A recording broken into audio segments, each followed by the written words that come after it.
Hey guys, welcome to Tech News Day. Just give up. You're never gonna make it as a YouTuber, kid. Go back to community college while there's still time. That's the best way to sum up the conclusions of some recently published research out of Germany's Offenburg University of Applied Sciences, which found that 96.5% of people trying to make it as YouTubers won't ever make enough money off YouTube ads to rise above the US poverty line of $12,140 a year. And that's, depending on where you live, that number can rise. That'll get you a 3-bedroom house in Alabama. But yeah, the gap between the YouTube haves and the YouTube have-nots is only getting wider as the years go by. Sad, but not all that shocking really. Also, to be fair, you should take any individual study with a grain of salt. This study's authors stayed up front that a big obstacle for their research was the fact that nobody but YouTube even knows how many channels and videos exist on their site, with outside estimates ranging wildly from 100 million to 3 or 4 billion videos. But their key finding, that 85% of all YouTube views go to just 3% of all channels, seems pretty damn believable if you just click around on this site for a few minutes. What the study doesn't address, which is impossible to know without inside knowledge of YouTube's algorithms, is how much YouTube itself tips the scales further in favor of those lucky 3%.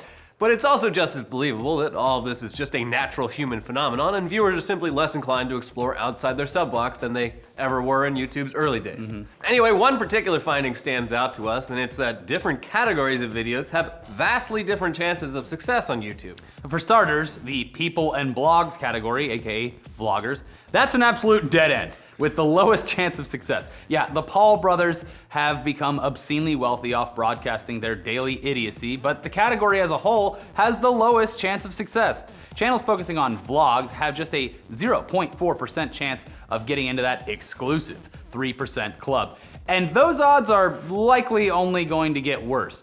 On the other hand, the news and politics category currently has the best odds of success at 10.9%, and it appears to be rising.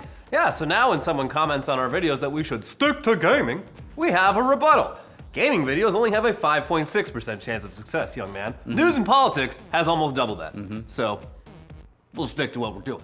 Anyway, another thing that the study does not take into account is demonetization, which there's currently a hell of a lot of, and which definitely would raise the bar for success even further. It also doesn't take into account alternate revenue streams that people turn to in order to counteract demonetization, like Patreon, which, by the way, ETC Patreon coming soon, stay tuned.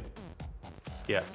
To be fair though, the whole point of YouTube demonetization is that advertisers usually don't want their ads running alongside content most people would find wildly inappropriate. It's just that there still isn't really a concrete definition of what that is. But switching gears, here's a great example of something incredibly inappropriate that Facebook did over the weekend. So, apparently Facebook occasionally asks random users to respond to surveys with the goal of improving overall user experience. Now, here's a question that some users were asked. There are a wide range of topics and behaviors that appear on Facebook. In thinking about an ideal world where you could set Facebook's policies, how would you handle the following? A private message in which an adult man asks a 14-year-old girl for sexual pictures. That question had 4 possible responses, including this one right at the top. This content should be allowed on Facebook, and I would not mind seeing it. Jesus Christ, Zuckerberg! Even worse, after answering that question, users were again asked about grown men soliciting nudes from children, this time in the context of who should decide the rules about these kinds of things. In neither question did the possible responses include any reference to law enforcement or child protective services, as you would assume would be, probably the right answer. It's sort of weird seeing as how a grown man asking a 14-year-old for nudes is fucking illegal. Facebook knows this though, right? Like, why the hell are they even asking for user input on this topic when there's literally laws on the books specifically addressing this? Facebook, we think laws should be put in the blockchain and incubated. I feel like an algorithm came up with this question. Wouldn't surprise me. Yeah. I mean, I can't see a rational human being who managed to get a job at Facebook asking this question in seriousness. They're projecting. Fire them. Yeah, anyway, so as soon as people started screen capping these questions and sending them to media outlets, Facebook, of course, they apologized. And, well, no, they really didn't. By apology, I mean their apology consisted of their VP of Product, Guy Rosen, responding to a tweet on Twitter with, We run surveys to understand how the community thinks about how we set policies, but this kind of activity is and will always be completely unacceptable on Facebook. We regularly work with authorities if identified. It shouldn't have been part of the survey. That was a mistake. Oh, whoops. Whoops. Oh, okay. Cool. He would have been We a lot all better make off. mistakes. It would have been a lot better off if he was like, actually, this was a honeypot. We were trying to get all the pedophiles off Facebook by answering the question. That would be like, oh, okay, that makes Yeah, sense. that makes sense. Oh, yeah, maybe they are stupid enough to just click, yeah, I agree. You know what? It's time the law changed. Speaking of mistakes, Snap Incorporated is reportedly doubling down on those damn spectacles, with not one, but 2 new generations of the product in the works. That's according to a report from Cheddar, which says that despite losing $40 million on spectacles and failing to sell most of its original inventory, they're bringing that shit back. Spectacles 2.0 are rumored to be water resistant and feature better optics and more colors. And Spectacles 3.0 are apparently going to feature not 1, but 2 built-in cameras to allow 3D. And they're gonna cost $300. So, line up now. yeah. Get down to Venice Beach. The report also suggests that in addition to their own spectacles, they're going to be licensing out the technology to eyewear makers like Luxottica and Warby Parker. Ooh. Which is great news for people that were actually interested in having a camera in their glasses, but also wouldn't be caught dead wearing these goddamn things that were the one design that Snap was offering. Yeah. So this one's kind of a no-brainer, considering there's still warehouses full of hundreds of thousands of version 1 spectacles. Maybe they can just repurpose. Yeah, just pop out the tech parts, send them to real glasses companies, and then Yeah. bury the remaining frames out in the deserts of New Mexico. Yeah, right next to those. Well, they dug up the ETs. We're bringing that shit back. Now, anyways, before we get into even more news, we got a quick word from this week's sponsor, and that is Google. Looking to move to the cloud? Do you know where to begin? Check out the Google Cloud Platform Weekly podcast, where Google developer advocates Melanie Warwick and Mark Mandel answer questions, get in the weeds, and talk to Google Cloud Platform teams, customers, and partners about best practices. From security to machine learning and more, hear from technologists all across Google about trends and cool things happening with their technology. To learn more and subscribe to that podcast, you're gonna click the link down in the description below or visit g.co/GCP podcast. All right, now moving on, let's check out what's going on up in space. So, the moon is getting cell phone service, thanks to Vodafone and Nokia. I knew they left people up there. As part of a larger project to send 2 unmanned rovers built by Audi to the moon in 2019. It's actually pretty exciting. This is going to allow HD video from those rovers to be beamed back to Earth and will presumably result in some pretty sick footage. No, they're gonna go up there and put that flag in so it looks like we went. The real conspiracy is that we did go, but they never came back. and now they need cell phone service. Yeah, should be pretty cool, but still not as cool as seeing a Tesla Roadster floating out in space. Yeah. Of course, news that Vodafone is putting 4G service on the moon isn't sitting too well with some Vodafone users here on Earth who still can't even get a good signal in some parts of their own homes. But hey, if we get a 24/7 Moon Rover YouTube channel out of this, it's a fair trade-off. I think so too. But they should send like dune buggies and stuff and have them do sick jumps out of the craters. Maybe they will. Hey, anything's possible. Space is all about getting sick footage now. Yeah, it's like the new Red Bull GoPro channel. Yeah.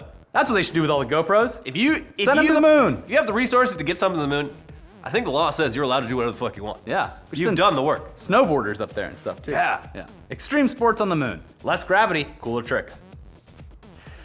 Anyways, those rovers are going to be launched to the moon using a SpaceX rocket, but in other space news, perhaps we don't need rockets at all. Who knows? SpaceX's reusable rockets have reduced launch costs by tens of millions of dollars, but that shit's still wildly expensive.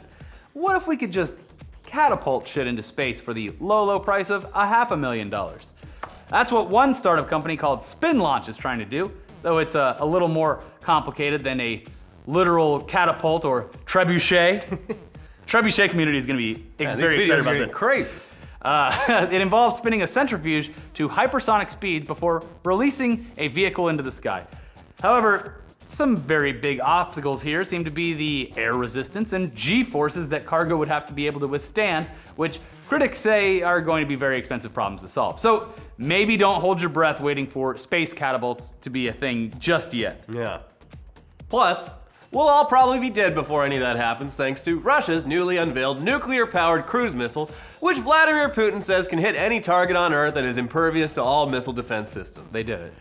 Unlike ballistic missiles, which fly up into the atmosphere before coming back down to hit their target, cruise missiles fly low, making them harder to stop. And this one would have a literal nuclear reactor on board, giving it enough energy to continue flying around indefinitely for a very long time. What if we took nuclear subs, but then took them out of the water? Yeah, nuclear aboves. Yeah, nuclear scuds. Scuds. Some experts have been quick to call bullshit on Russia's claims, but it's at least theoretically possible. The US was even working on a similar idea back in the 1960s called Project Pluto, though they abandoned the project because even testing it would be wildly unsafe. Literally, its entire flight path would be a death zone thanks to all the radiation spewing out of its engine. But hey, Russia's got a long history of testing shit that the US would deem unsafe, so that's fun. There might be a Russian missile heading to us right now, and we wouldn't even get an alert on our phones for it. It's better that way. Just take me out. Take me in my sleep. Take me in my sleep, Vlad. Yeah. But yeah, if that's not terrifying enough, a bunch of owners of Amazon Echo speakers have reported that Alexa randomly laughs, unprompted. Uh-oh. Because I recently got one for my fiance for Valentine's Day. It hasn't laughed yet, but also, I mean, I'm not really saying funny stuff all the time. I just asked her for the weather. You just don't understand her sense of humor. Yeah, it's real dark. She's got a pretty high Yeah, IQ. if you say the N-word, she starts cracking up and then reports you to the police. Wubba lubba dub dub. Whoa! How was the Szechuan sauce? But yeah, one user even managed to record the sound, and yes, have a listen. It's pretty fucking unsettling. And yeah, it's more of a cackle than a laugh, really. But another eyewitness account on Twitter reads, lying in bed about to fall asleep when Alexa on my Amazon Echo Dot lets out a very loud and creepy laugh. There's a good chance I get murdered tonight. Other affected users say that when it's happened to them, the indicator lights don't even turn on to indicate the Echo has received a command. So the laugh literally comes out of nowhere. As of right now, no one has any idea what is causing this, but one theory is that it's malware that's designed specifically to fuck with people. In any case, you let these things into your home of your own accord, folks. You know, I was liking it too, and now you've really fucked me up. I drew a line in the sand a year and a half ago when these things started coming out. I was like, not in my house. And I'm feeling better and better about that. I mean, it is nice to wake up and be like, play NPR and just listen to the news, but if I'm sacrificing being murdered... If I'm being laughed at by a robot... Yeah. It times your sex. Look at the lazy human. 5 minutes, bah! It's an insult bot. It should do that. The laugh should be... I mean, it's a cool app. Yeah, it's a cool app to install. I guess. Anyways, in some more positive, uplifting news, Washington State has become the first state to officially pass legislation upholding net neutrality principles in defiance of Ajit Pai and the FCC's national policy changes a few months back. Their new law says a person engaged in the provision of broadband internet access service in Washington State may not block lawful content, applications, services, or non-harmful devices subject to network management, impair or degrade lawful internet traffic, engage in paid prioritization. ISPs operating in Washington have also to publicly disclose details of how they run their networks. Other states' governors have issued executive orders essentially demanding the same thing, but in Washington's case, an actual bill will supposedly make it much harder for ISPs to challenge the law in court. So that's good. They got not the free weed, they got the legal weed, yeah, and they got the good internet. Washington State is raining on the ISP's parade. Yeah. Literally. It's raining all the time there. And finally, Google's Chrome Experiments division unveiled even more fun little things to mess with in their Chrome Music Lab website, including what's essentially a browser-based music sequencer called Songmaker. Pretty much lets you program musical notes and beats on a grid to create simple songs with the option to choose a key and a scale so that every note's actually in tune. It's pretty cool. Other experiments available include simple demonstrations of how sound waves work, this voice spinner thing that lets you record yourself and then spin the waveform like a DJ, and a spectrogram that lets you see a trippy visual representation of a variety of sounds, including your own voice. The whole thing's essentially a tool do for kids and teachers. Future dubstep producers. Yeah, it's for little ones and their minders, so they can explain and understand musical and audio concepts in a way that's not too complicated or boring, but it's worth a few minutes of your time even if you're not a child. I was on there yesterday, just spinning my voice.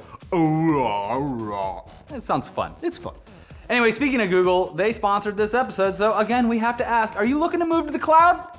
Check out the Google Cloud Platform Weekly podcast, where Google developer advocates answer questions, get in the weeds, and talk to experts, customers, and partners about Google Cloud Platform. To learn more and subscribe to the podcast, click the link down below in the description or visit g.co/GCP podcast. And be sure to check out our new episode of Tugs. Sorry about the audio. We're currently working on it. We are filming in a giant cavern now next to the party time stage, so that's why we have to deal with it. We're filming in a cave. Also, check out Monday's live show where we ate Carolina Reaper jerky, and yep, you'll want to watch that. Enjoy. Bye.